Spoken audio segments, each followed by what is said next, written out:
Hello, we're here today at the Lovespoon Workshop in West Wales, and we're just about to go inside and we're going to meet Thomas the woodcarver, and he's going to explain what we're up to. A bit of a special project, so once we're inside we will meet Thomas the woodcarver. Here he is now, and he's going to explain what's actually going on today. So, hello Thomas Woodcarver. Well, this is a project we've been asked to do. A special project. We've been asked by the Ospreys Supporters Club to carve a spoon for Alun Wyn Jones. And this is the drawing, and all we have to do now is transfer it to a suitable piece of timber and cut out the spoon. So, what can we actually see there in the design? What have we got starting at the top? So what we got there, we have the year, obviously, for what it's being made for, 2018. Is that the main sort of feature then below? It's the Ospreys logo. Yeah, and then as we can see, we got the name of Alun Wyn Jones, and then OSC. So what does that one there stand for? That's the Ospreys Supporters Club. Yeah. And obviously we got the oval shapes. So what is the idea of the oval shape? Because obviously the oval shape for the rugby balls. Right, so that one there, the overall design shape represents a rugby ball, because of course a Lovespoon for based around a rugby theme. So there we are. So that's the idea then of this video. We're going to be showing how we've made this particular Lovespoon. Moving on to the making of our Lovespoon now, the first stage is to actually draw your design onto the wood. Now the wood we've chosen is a piece of oak.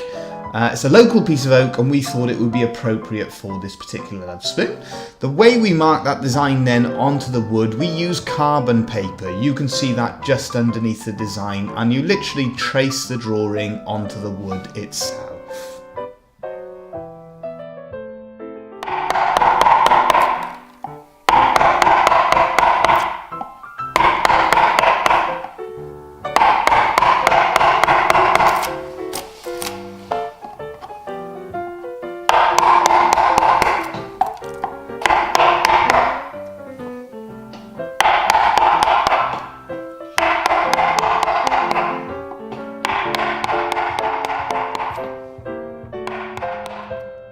So what you can see on the screen at the moment is us working on the bowl of the Lovespoon. So we're getting a roughed out shape, and on this particular one we chose to carve the bowl in a heart shape.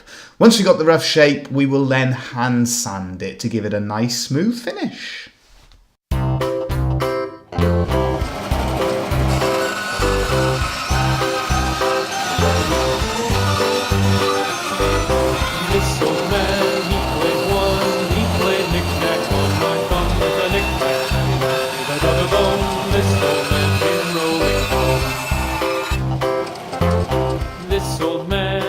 As you can see on screen at the moment, we are working with the bandsaw. Now this is used quite often on our Lovespoons to get our basic outline shape.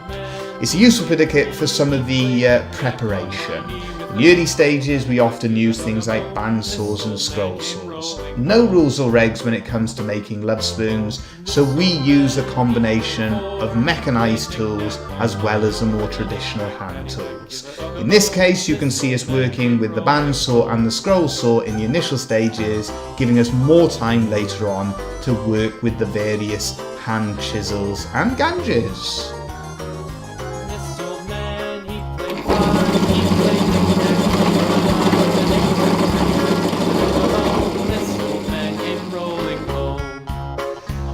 Once we have completed our basic outline of our Lovespoon using the bandsaw, we then turn our attention to the scroll saw work, and all of this is all preparation to get us ready for the hand carving. So on screen at the moment we are working with the pillar drill. The pillar drill drills all the pilot holes to get it ready for scroll sawing. As you can see now, When we move on to working with the scroll saw, you feed your blade into the hole that you've drilled with the pillar drill and you cut out that shape using the blade of the scroll saw. So this is where we really start to see our design taking shape. We've started at the top and we start to bring out the features that this particular Lovespoon has. Give a dog a bone, this'll make him rolling bone. This'll man, he played 10, he played knick-knack once again. Give a dog a bone, this'll make him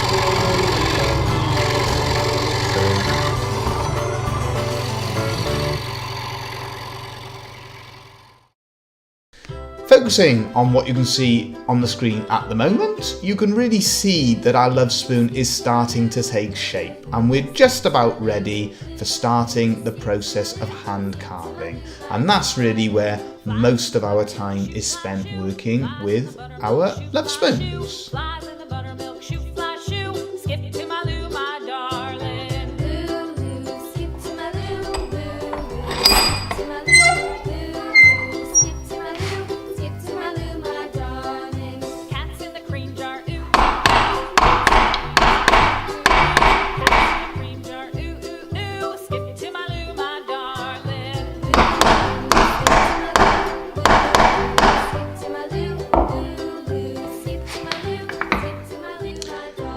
All of our preparation is now completed and we're into the real heart of the actual project, and that is doing the hand carving.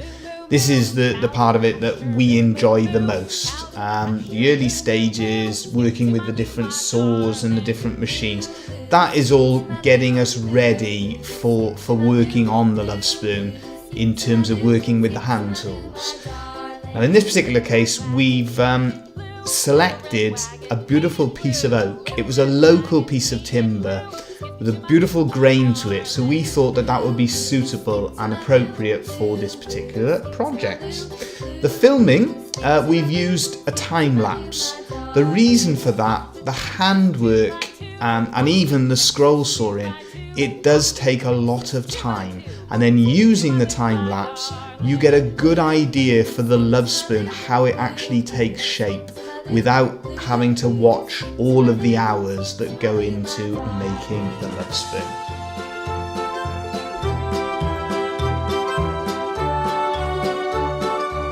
For those of you who might be interested in the actual carving, you can see that the Lovespoon is marked out with a vertical grain.